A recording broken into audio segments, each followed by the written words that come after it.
بسم اللہ الرحمن الرحیم سبحان اللہ رب العالمین والصلاة والسلام علی خاتم الانبیاء محمد مصطفیٰ صلی اللہ علیہ وسلم۔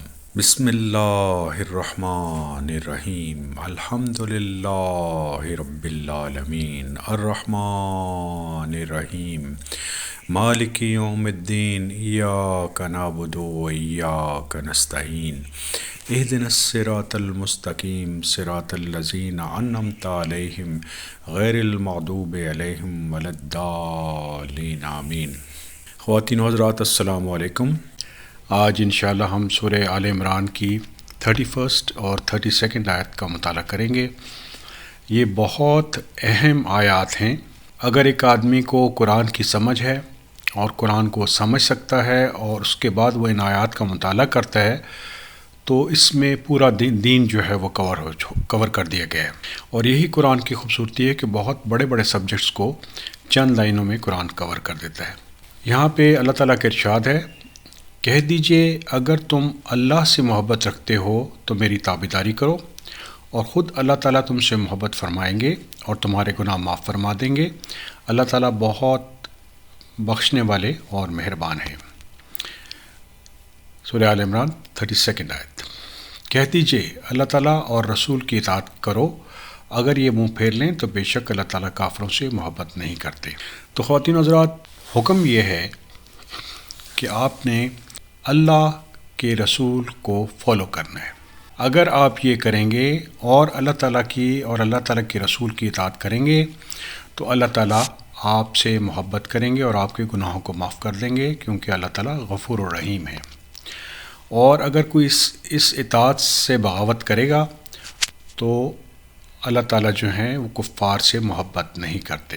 بنیادی طور پہ اگر ہم نبی کریم صلی اللہ علیہ وآلہ وسلم کی زندگی کو دیکھیں، بغور دیکھیں، تو ہمیں یہ پتہ چلتا ہے کہ نبی کریم صلی اللہ علیہ وآلہ وسلم نے اللہ تعالیٰ کے احکامات جو قرآن میں تھے ان کو آن گراؤنڈ امپلیمنٹ کر دیا۔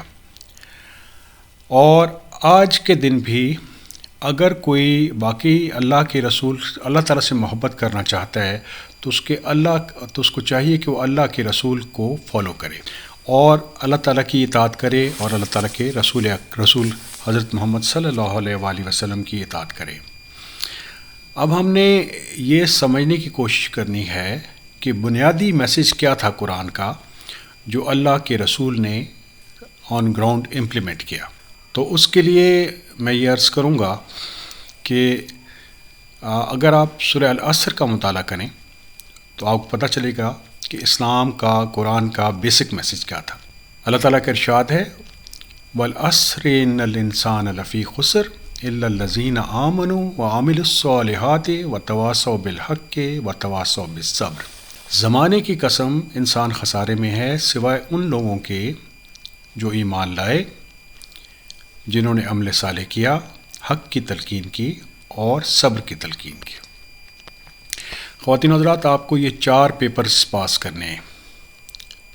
اگر آپ یہ 4 پیپرز پاس کر لیں گے تو آپ اللہ کے رسول کی اطاعت کر رہے ہیں، آپ اللہ تعالیٰ کی اطاعت کر رہے ہیں، اور اس صورت میں اللہ تعالیٰ آپ کے گناہوں کو بھی معاف فرما دیں گے کیونکہ وہ غفور الرحیم ہیں اور آپ سے محبت بھی کریں گے۔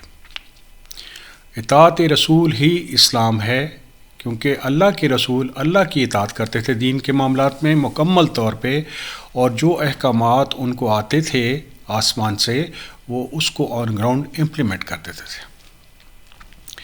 تو سب سے پہلی چیز جو ہم دیکھ رہے ہیں سورہ عصر میں کہ وہ آدمی خسارے میں نہیں رہے گا جو ان اصولوں کو فالو کرے گا، وہ ہے ایمان۔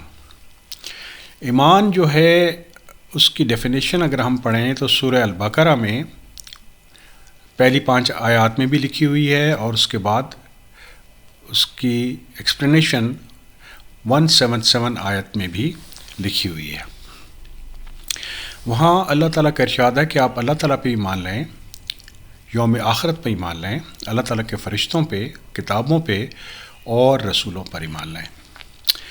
یہی عقیدہ ہے مسلمز کا، یہی عقیدہ حضرت محمد صلی اللہ علیہ وسلم نے حدیث جبریل میں ایکسپلین کیا ہے۔ باقی لوگ جو عقیدے میں چیزیں ایڈ کرتے ہیں وہ قرآن کی نفی کرتے ہیں اور حدیث جبریل کی بھی نفی کرتے ہیں۔ عقیدہ یہی ہے کہ اللہ تعالیٰ پہ یقین کیا جائے، اللہ تعالیٰ کے رسولوں پر، فرشتوں پر، کتابوں پر اور یوم آخرت پر۔ سب سے اہم چیز یہ ہے کہ اللہ تعالیٰ کے ساتھ شرک نہ کیا جائے اور کفر نہ کیا جائے۔ تو اللہ تعالیٰ کا ارشاد ہے سورہ اخلاص میں، قل هو اللہ احد، اللہ تعالیٰ ایک ہیں۔ اللہ تعالیٰ دو نہیں ہیں، تین نہیں ہیں، چار نہیں ہیں، اللہ تعالیٰ ایک ہیں۔ اللہ الصمد، اللہ تعالیٰ بے نیاز ہیں۔ تمام مخلوقات اللہ رب العالمین پہ ڈیپینڈنٹ ہیں، لیکن اللہ رب العالمین کسی پر ڈیپینڈنٹ نہیں ہے۔ لم یلد ولم یولد، نہ اللہ تعالیٰ کی کوئی اولاد ہے، نہ اللہ تعالیٰ کسی کی اولاد ہے۔ ولم یکن لہ کفوا احد، اور نہ ہی کوئی اللہ تعالیٰ کا ہمسر ہے۔ یہ کائنات قرآن ہمیں بتاتا ہے خواتین و حضرات کہ اس کو حق سے بنایا گیا ہے، یہ سائے نہیں ہے، جیسے کہ تصوف میں بتایا جاتا ہے کہ اللہ تعالیٰ کی ذات ہی اصلی ہیں اور باقی سب کچھ سایہ ہے۔ قرآن اس کو نگیٹ کرتا ہے۔ قرآن یہ کہتا ہے کہ اللہ تعالیٰ نے توحید ڈکلیئر کر دی ہے، بتا دی ہے سورہ اخلاص میں، اور قرآن یہ ہمیں یہ بتاتا ہے کہ اللہ تعالیٰ نے اس کتاب میں توحید کو مکمل طور پر ایکسپلین کر دیا گیا ہے۔ تصوف آپ کو توحید سے آگے کی کچھ چیز بتاتا ہے کہ اصل توحید وہ ہے۔ تو جب توحید کو آپ قرآن سے باہر تلاش کریں گے تو آپ گمراہی کا شکار ہو جائیں گے۔ وحدت الوجود، وحدت الشہود، توحید وجودی، یہ تمام چیزیں قرآن ان سے بالکل واقف ہے۔ حدیث میں بھی اس کا کہیں ذکر نہیں ہے۔ یہ لوگوں نے اپنے ذہن سے افتراء کر لی ہیں اور اس کو اصلی توحید کہتے ہیں، جبکہ یہ جھوٹ ہے۔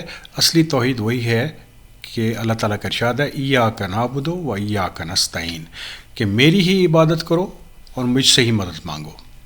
اور قرآن یہ کہتا ہے کہ اللہ رب العالمین کا کوئی ہمسر نہیں ہے، کوئی مقابل نہیں ہے۔ باقی چیزیں اس کائنات میں موجود ہیں، لیکن اللہ تعالیٰ کی طرح کی کوئی ہستی نہیں ہے۔ ولم یکن لہ کفوا احد۔ تو خواتین حضرات، قرآن کی تعلیمات بہت واضح ہیں کہ اگر کسی آدمی کے ایمان میں غلطی ہوئی اور اس نے کفر اور شرک کیا تو اللہ تعالیٰ اس کو معاف نہیں کریں گے۔ جیسے سورہ النساء کی 48 آیت میں اور 116 آیت میں اللہ تعالیٰ نے بہت واضح طریقے سے بتا دیا ہے کہ جس آدمی نے اللہ تعالیٰ کے ساتھ شرک کیا تو اللہ تعالیٰ اس کا یہ گناہ معاف نہیں کریں گے، ہو سکتا ہے اس کے باقی تمام گناہ معاف کر دیں۔ اسی لیے یہ بہت اہم ہے کہ مرنے سے پہلے ہمیں توحید پر قائم ہو جانا چاہیے، اور قرآن کہتا ہے فَلَا تَمُوتُونَ إِلَّا وَأَنْتُمْ مُسْلِمُونَ، کہ تمہیں موت نہ آئے سوائے اس صورت میں کہ تم مسلمان ہو۔ اگر کسی آدمی سے شرک اور کفر بھی ہو جائے اور وہ اللہ رب العالمین کے سامنے جا کے جھک جائے اور اللہ رب العالمین سے معافی مانگ لے مرنے سے پہلے، تو اللہ تعالیٰ نے سورہ زمر میں یہ ارشاد فرمایا ہے کہ کہہ دیجئے میرے ان بندوں سے جنہوں نے اپنی آپ پر ظلم کیا، میں تمام گناہوں کو معاف کر دیتا ہوں، میرا نام الغفور الرحیم ہے۔ قل یا عبادی الذین اسرفوا علی انفسہم لا تقنطوا من رحمت اللہ ان اللہ یغفر الذنوب جمیعا انہ هو الغفور الرحیم۔ یہاں پہ بھی سورہ آل عمران کی 31 آیت میں بھی غور کیجیے، اللہ تعالیٰ کا ارشاد ہے واللہ غفور الرحیم۔ اللہ تعالیٰ اپنے بندوں کے تمام گناہوں کو معاف کرنے پر تیار ہیں، بشرطے کہ مرنے سے پہلے بندہ اپنے رب کے سامنے جا کے جھک جائے اور رب سے معافی مانگے۔ تو اطاعت رسول یہ ہے کہ ہم قرآن کو سمجھیں اور اس کے مطابق زندگی گزاریں، کیونکہ اللہ کے رسول نے قرآن کے مطابق زندگی گزاری۔ تو پہلی چیز جو قرآن ہمیں بتاتا ہے اور بار بار ہمیں بتاتا ہے وہ ایمان اور عمل صالح۔ تو ایمان کیا ہے؟ میں دوبارہ عرض کر رہا ہوں کہ اللہ تعالیٰ کے ساتھ مخلص ہو کے عبادت کرنا اور شرک نہ کرنا، اور یوم آخرت پر ایمان لانا، فرشتوں پر، رسولوں پر، نبیوں پر ایمان لانا، اور اللہ تعالیٰ کی کتابوں پہ ایمان لانا، یہ ایمان ہے۔ اور یہاں پہ خواتین و حضرات غلطی کی گنجائش نہیں ہے۔ عمل صالح جو ہے وہ اس میں حقوق اللہ بھی شامل ہیں، حقوق العباد بھی شامل ہیں، اور گناہوں سے بچنا بھی شامل ہے۔ تو اگر ہم سورہ النساء کی 36 آیت کو پڑھیں تو وہاں پہ ہمیں حقوق العباد بہت واضح طریقے سے پتہ چلتا ہے کہ حقوق العباد کی پرائرٹی کیا ہے، کس آدمی کو حقوق العباد میں آپ نے پرائرٹی دینی ہے۔ وہاں پہ اللہ تعالیٰ کا ارشاد ہے کہ تم اللہ تعالیٰ کی عبادت کرو اور اپنے والدین کے ساتھ اچھا برتاؤ کرو، اور ذی القربا کے ساتھ، اور پڑوسی کے ساتھ، اور یتیم اور مسکین کے ساتھ، اور مسافر کے ساتھ، اور وہ لوگ جو آپ کے انڈر کیئر ہیں، اور تکبر نہ کرو۔ تو اسی آرڈر کی پرائرٹی کے تحت ہمیں لوگوں کے ساتھ اچھا برتاؤ کرنا چاہیے۔ سب سے پہلے وہ لوگ جو آپ کے بہت قریب ہیں اور جنہوں نے آپ پر بہت احسانات کیے ہیں، آپ کے والدین، ان سے اچھا برتاؤ ہونا چاہیے، پھر ذی القربا سے، پھر پڑوسی، یتیم، مسکین، اور اسی طریقے سے آپ نے پوری سوسائٹی کے ساتھ بہت اچھا برتاؤ کرنا ہے، آنیسٹ برتاؤ کرنا ہے، اور خلوص دل سے لوگوں کی خدمت کرنی ہے جہاں تک ممکن ہو۔ یہ حقوق العباد ہیں۔ اور حقوق اللہ میں کیا امپورٹنٹ چیز ہے، جیسے ہم نے نوٹ کیا تھا سورہ البقرہ کی 177 آیت میں اللہ تعالیٰ نے فرمایا ہے کہ نماز پڑھو اور زکوٰۃ دو۔ تو نماز جو ہے بہت امپورٹنٹ پلر ہے اسلام کا، اور جو فرض نماز ہے اس کے بارے میں نبی کریم صلی اللہ علیہ وسلم کا ارشاد ہے کہ یہ باؤنڈری ہے ایمان اور کفر کے درمیان۔ تو فرض نماز ہمیں کسی صورت میں نہیں چھوڑنی چاہیے، اور فرض زکوٰۃ ہمیں کسی صورت میں نہیں چھوڑنی چاہیے۔ اللہ تعالیٰ کے راستے میں روزہ رکھنا چاہیے اور حج کرنا چاہیے۔ اللہ تعالیٰ کے راستے میں ہمیں خرچ کرنا چاہیے۔ قرآن ہمیں یہ بتاتا ہے کہ جب آپ اللہ تعالیٰ کے راستے میں خرچ کرتے ہیں تو تب آپ نیکی کے قریب پہنچتے ہیں۔ اور سورہ البقرہ کی 177 آیت میں اللہ تعالیٰ کا ارشاد ہے کہ آپ اپنا وعدہ پورا کریں۔ وعدے سے مراد اللہ تعالیٰ سے کیا ہوا وعدہ بھی ہے اور لوگوں سے کیا ہوا وعدہ بھی ہے۔ اللہ تعالیٰ سے ہم نے وعدہ کیا تھا کہ ہم آپ کو اپنا رب سمجھتے ہیں اور آپ ہی کی عبادت کریں گے، تو اس وعدے کو پورا کرنا چاہیے۔ اور جو وعدے ہم لوگوں سے کرتے ہیں ان وعدوں کو بھی ہمیں پورا کرنا چاہیے۔ اور یہیں پہ سورہ البقرہ میں 177 آیت میں اللہ تعالیٰ نے یہ فرما دیا ہے کہ آپ صبر کریں مشکل اور تکلیف اور بیماری اور جنگ کی صورت میں۔ تو جو بڑے گناہ ہیں خواتین و حضرات، وہ ان سے ہمیں بچنا چاہیے، جو کہ نبی کریم صلی اللہ علیہ وسلم نے حکم دیا ہے ہمیں، اور جو قرآن میں مینشن ہے۔ اصول یہ ہے کہ آپ جن گناہوں پر تعزیر آ چکی ہے وہ بڑے گناہ ہیں، اور ان سے بچنے کی کوشش کرنی چاہیے۔ سب سے بڑا گناہ کفر ہے اور شرک ہے۔ چند بڑے گناہ یہاں پہ میں انیموریٹ کر دوں گا۔ ان میں سے زنا ہے، قتل ہے، جوا، شراب، اور میدان جنگ سے بھاگ جانا، سود لینا، اپنے والدین اور ذی القربا کو تنگ کرنا، یہ چند بڑے گناہ ہیں جن سے ہمیں اللہ تعالیٰ کی پناہ مانگنی چاہیے۔ اور اس کے بعد اگر ہم سورہ عصر میں دوبارہ غور کریں تو وہاں پہ لکھا ہوا تواصوا بالحق۔ اللہ تعالیٰ کی یہ خواہش ہے کہ سوسائٹی میں امن قائم ہو، اور یہی نبی کریم صلی اللہ علیہ وسلم کا بھی مشن تھا کہ انہوں نے ایسے احکامات دیے اللہ تعالیٰ کے حکم سے جس سے سوسائٹی میں امن پیدا ہوا۔ اور وہ احکامات کہاں سے آ رہے تھے؟ وہ احکامات قرآن کی تبلیغ تھی۔ جب بھی آپ قرآن کے احکامات کو لوگوں تک پہنچائیں گے، اس کو امپلیمنٹ کریں گے اپنی ذات پہ اور سوسائٹی کے اوپر، تو اس سے امن قائم ہو جائے گا۔ تو تواصوا بالحق کا مطلب یہ ہے کہ قرآن کے احکامات کو سوسائٹی پہ امپلیمنٹ کر دیا جائے، اللہ تعالیٰ کی حمد و ثنا کی جائے، اللہ تعالیٰ سے اپنے گناہوں کی معافی مانگی جائے۔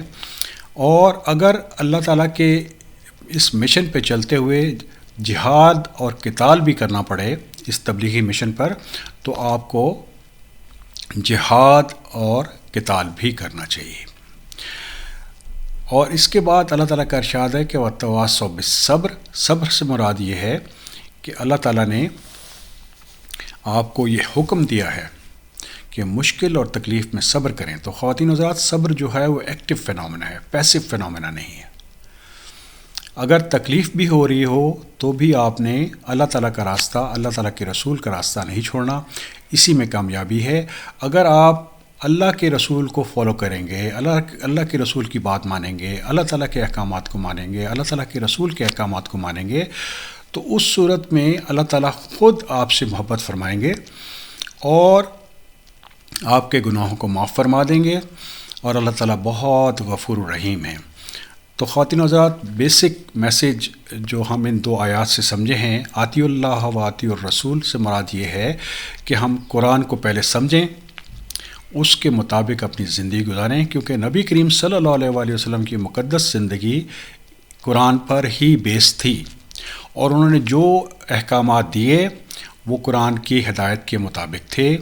تو ہم نے بھی قرآن کو سمجھنا ہے، اس کو اپنی زندگی میں امپلیمنٹ کرنا ہے، اور کوشش کرنی ہے کہ سوسائٹی میں اس کو امپلیمنٹ کریں، اور اس ایفرٹ میں اگر ہمیں مشکلات آئیں تو صورت میں ہمیں صبر کرنا چاہیے اور اپنے مشن کو نہیں چھوڑنا چاہیے۔ یہ وہ کامیابی کا راستہ ہے اگر ہم اس کو قبول کر لیں اور اللہ تعالیٰ کی بات مان لیں اور اللہ کے رسول کی بات مان لیں، تو یقین کریں ہم بہت بڑی فتح کی طرف جا رہے ہیں، بہت بڑی کامیابی کی طرف جا رہے ہیں۔ کیونکہ اس پہ غور کیجئے، سورہ آل عمران 31 آیت میں اللہ تعالیٰ کا ارشاد ہے کہ اس صورت میں اللہ تعالیٰ آپ سے خود محبت کریں گے۔ اس سے بڑی دنیا میں کامیابی کیا ہو سکتی ہے کہ اللہ تعالیٰ خود ہم سے محبت کریں، اور ہمیں نہ صرف ہم سے محبت کریں بلکہ ہمارے گناہوں کو بھی معاف کر دیں۔ اس صورت میں جب ہمارے پاس گناہ نہیں ہوں گے اور ہم اللہ تعالیٰ کے سامنے کھڑے ہوں گے یوم آخرت میں، تو یقیناً اللہ تعالیٰ فضل فرمائیں گے اور ہماری کوتاہیوں سے قطع نظر کر کے ہمیں جنت عطا فرما دیں گے، اور جنت سے آگے ہمیں اپنی رضا عطا فرما دیں گے۔ تو اللہ تعالیٰ سے دعا ہے کہ اللہ تعالیٰ ہمیں سیدھا راستہ عطا فرمائے، وہ راستہ جو حضرت محمد صلی اللہ علیہ وآلہ وسلم کا تھا، اور وہ راستہ ہے قرآن کا راستہ۔ الحمدللہ رب العالمین۔